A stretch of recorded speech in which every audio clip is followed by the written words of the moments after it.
दोस्तों नमस्ते। मंदिर, पुजारी और विधवा की कथा। गंगा नदी के किनारे बसा था एक प्राचीन नगर काशीपुर।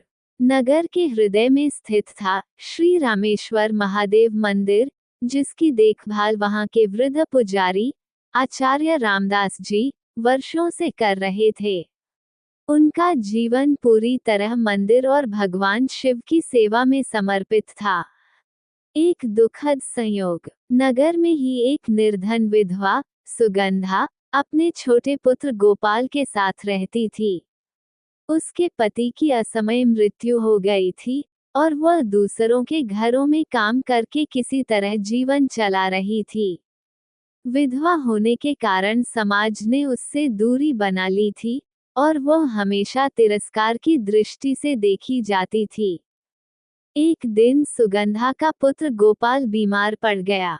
उसके पास न तो पैसे थे और न ही कोई सहारा। उसने बहुत कोशिश की, लेकिन कोई उसकी मदद को तैयार नहीं हुआ। निराश होकर वह मंदिर पहुंची और भगवान शिव के सामने रो पड़ी। हे भोलेनाथ, क्या एक विधवा का जीवन इतना तुच्छ होता है कि उसे कोई सहारा नहीं देता? अगर मेरा बेटा बच नहीं सकता, तो मुझे भी उठा लो।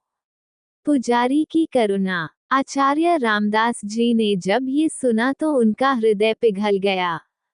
वे सुगंधा के पास आए और बोले, बेटी, विधवा होना कोई पाप नहीं है। ये समाज भले ही तुम्हें तिरस्कृत करे, लेकिन भगवान शिव के द्वार पर सभी समान हैं। उन्होंने मंदिर की तिजोरी से कुछ धन निकाला और सुगंधा को दिया, ताकि वह अपने पुत्र का उपचार करवा सके। उन्होंने नगर के कुछ लोगों से भी सहायता दिलवाई। धीरे धीरे गोपाल स्वस्थ होने लगा। समाज का विरोध। परंतु जब ये बात नगर में फैली कि एक पुजारी ने विधवा की सहायता की, तो कुछ कट्टरपंथी लोग आचार्य रामदास के विरोध में खड़े हो गए। उन्होंने कहा, एक ब्राह्मण का धर्म केवल पूजा पाठ करना है। उसे विधवाओं और निम्न वर्ग के लोगों की सहायता नहीं करनी चाहिए। परंतु आचार्य रामदास डटे रहे। उन्होंने उत्तर दिया, यदि धर्म हमें दया और करुणा से रोकता है, तो वह धर्म नहीं, अधर्म है। समाज के कुछ जागरूक लोगों ने पुजारी का समर्थन किया। धीरे धीरे लोगों की सोच बदलने लगी। नगर में पहली बार विधवाओं को सम्मान मिलने लगा। मंदिर के द्वार उन सभी के लिए खुल गए, जिन्हें पहले वहां जाने की अनुमति नहीं थी।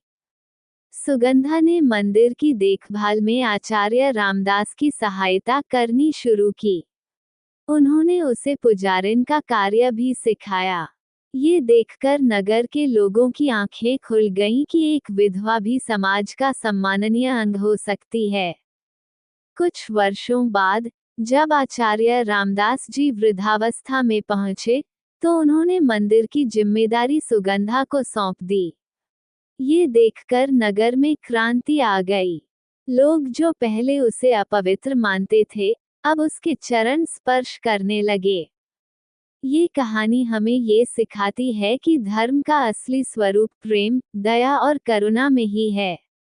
जो समाज अपने ही लोगों को तिरस्कार की दृष्टि से देखता है, वो कभी आगे नहीं बढ़ सकता। आचार्य रामदास जैसे लोग ही सच्चे संत होते हैं, जो समाज को सही राह दिखाते हैं। काशीपुर का मंदिर अब भी वहीं खड़ा है, और उसके गर्भगृह में भगवान शिव की मूर्ति के पास एक और प्रतिमा स्थापित की गई। वह थी मां सुगंधा की, जो एक साधारण विधवा से समाज की मार्गदर्शक बन गई।